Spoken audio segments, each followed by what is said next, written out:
அஸ்ஸலாமு அலைக்கும் வரஹ்மத்துல்லாஹி வபரகாத்துஹு நஹ்மதுஹு வ நுஸல்லி அலா ரசூலிஹில் கரீம் அம்மா பஅத். பொருந்திய அல்லாஹ்வின் நல்லடியார்களே, அல்லாஹ்வினுடைய மாபெரும் கிருபையால் ரமதானுடைய மாதத்திலே நாம் எல்லாம் நோன்பு நோற்றிருக்கிறோம். பாக்கி ரமதான் முழுவதையும் நோன்பு நோக்கக்கூடிய நத்தௌஃபீக்கினை அல்லாஹ் நம் அனைவர்களுக்கும் வழங்கி அருள் புரிவானாக. இன்னும் அதிகமான ரமதான்களை அடைந்து அந்த ரமதானிலே முழுமையாக நோன்பு நோற்று அல்லாஹ்வினுடைய இறையச்சத்தை பெறுவதற்கு அல்லாஹ் தௌஃபீக் செய்வானாக. ரமதானுடைய மாதத்திலே ஒரு முக்கியமான சிந்தனை, அல்லாஹ் ஜல்ல சுப்ஹானஹு வ தஆலா இந்த ரமதானுடைய வசனங்களை எல்லாம் இறக்கும் பொழுது, உங்களுக்கு முன் சென்ற சமூகத்திற்கு எப்படி நோன்பு கடமையாக்கப்பட்டதோ அதுபோன்று உங்களுக்கும் கடமையாக்கப்பட்டது என்று ரமதானுடைய மாதத்தை பற்றி, நோன்பை பற்றி அல்லாஹ் வரிசையாக சொல்லிக் கொண்டு வருகிறான். யார் நோன்பு நோக்க வேண்டும், யார் நோன்பு நோற்பதற்கு விதிவிலக்கு கொடுக்கப்பட்டவர்கள், எந்த நேரத்திலே நோன்பு நோக்க வேண்டும் என்று அதனுடைய சட்டங்களை, ரமதானை பற்றி, நோன்புகளை பற்றி பேசிக் கொண்டிருக்கும் பொழுதே இடையிலே ஒரு வசனம், நோன்பு சம்பந்தம் இல்லாமல் ஒரு வசனம் வருகிறது.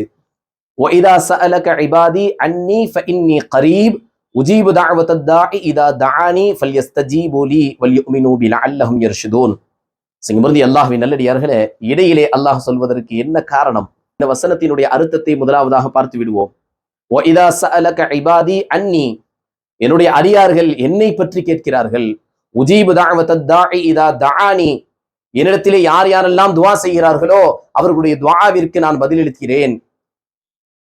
ஃபல்யஸ்தஜீபு லீ வல்யுமினூ பி லஅல்லஹும் யர்ஷுதூன், அவர்கள் என்னிடத்திலேயே துஆ செய்யட்டும், என்னையே ஈமான் கொள்ளட்டும்.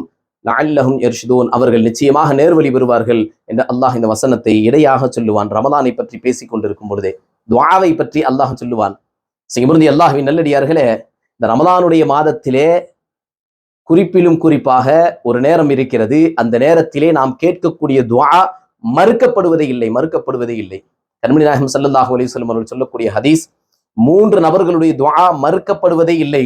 முதலாவது வகை மனிதர், நீதம் செலுத்தக்கூடிய அரசர், அவருடைய துஆ மறுக்கப்படுவதே இல்லை.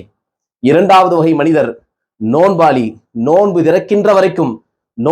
திறக்கின்ற வரைக்கும் அவர் செய்யக்கூடிய துஆ மறுக்கப்படுவதே இல்லை. மூன்றாவது வகை மனிதர், அநீதம் இழைக்கப்பட்ட மனிதர், இவருடைய துஆவும் அல்லாஹ்விடத்திலே மறுக்கப்படுவதே இல்லை. ஹதீஸினுடைய தொடரிலே வரும், கியாமத்து நாளிலே இந்த துஆக்களை எல்லாம் அல்லாஹ் மேகத்திற்கு மேலாக உயர்த்துவான். வானலோகத்தினுடைய கதவுகள் எல்லாம் இந்த துஆக்களுக்காக வேண்டி திறக்கப்படுகிறது என்று வருகிறது. பொருந்திய அல்லாஹ்வின் நல்லடியார்களே, ரமதானுடைய மாதத்திலே துஆவிற்கென்று நாம் நேரத்தை ஒதுக்கி தினந்தோறும் துஆ செய்ய வேண்டும். நாம் எல்லாம் தேவையுடைய மக்கள் தானே, யாருமே தேவை இல்லாத மக்கள் கிடையாதே. ஏதாவது ஒரு விஷயத்தின் பக்கம் நாம் தேவையுடையவர்களாக இருக்கிறோம். நம்முடைய கடன் இருக்கும், அல்லது பொருளாதார தேவை இருக்கும், அல்லது வியாபாரத்தினுடைய தேவை இருக்கும், அல்லது ஏதாவது ஒரு தேவை நமக்கு இருந்து கொண்டேதான் இருக்கிறது. யாரிடத்திலோமோ நாம் தேவையாகிறோம். அந்த செல்வந்தர் நமக்கு உதவி செய்து விட மாட்டாரா? இந்த செல்வந்தர் நம்முடைய கடனை எல்லாம் அடைத்து விட மாட்டாரா? யாரேனும் உதவி செய்து இந்த கடனிலிருந்து என்னை மீட்டி விட மாட்டார்களா என்று மக்களின் மீது நம்முடைய சிந்தனைகள் எல்லாம் செல்கிறது. அல்லாஹ் அழைத்து சொல்கிறான், இந்த ரமதானுடைய மாதத்திலே அல்லாஹ் அழைத்து சொல்கிறான், என்னிடத்திலே துஆ கேட்டால் அவர்களுக்கு நான் பதிலளிக்கிறேன், நிச்சயமாக என்னிடத்திலேயே கேளுங்கள் என்று ஒட்டுமொத்த பிரபஞ்சத்தினுடைய மாலிக் கேட்கிறான். எல்லா செல்வந்தர்களுடைய மாலிக், படைத்த ரப்புல் ஆலமீன் கேட்கிறான், என்னிடத்திலே துஆ செய்யுங்கள், உங்களுடைய துஆக்களை எல்லாம் நான் அங்கீகரிக்கிறேன் என்று கேட்கிறான். முஃமின்களாகிய நாம் எல்லாம் அந்த விஷயத்தை மறந்தவர்களாக, யாராவது ஒரு மனிதர் வந்து உதவி செய்து விட மாட்டாரா என்று மனிதர்களின் பக்கம் நாம் தேவையாகி விடுகிறோம். சங்கைக்குரிய அல்லாஹ்வின் நல்லடியார்களே, இந்த ரமதானுடைய மாதத்திலே நோன்பு நோற்ற நிலையில் நாம் அல்லாஹ்விடத்திலே கரமேந்தி துஆ செய்தால் நாம் என்ன கேட்டாலும் அது மறுக்கப்படுவதில்லை.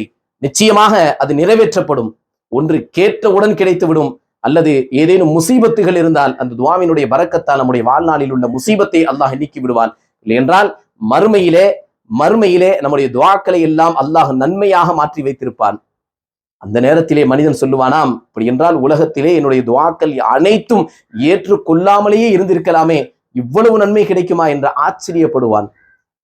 அல்லாஹ்வின் நல்லடியார்களே, அல்லாஹ்விடத்திலேயே தேவையாகுவோம், அல்லாஹ்விடத்திலே கரம் ஏந்துவோம், அல்லாஹ்விடத்திலே மன்றாடுவோம். நாம் அனைவருடைய துஆக்களையும் அல்லாஹ் அங்கீகரித்து நம்முடைய தேவைகள் அனைத்தையும் அல்லாஹ் பூர்த்தி செய்வானாக. அஸ்ஸலாமு அலைக்கும் வரஹ்மத்துல்லாஹி வபரகாத்துஹு.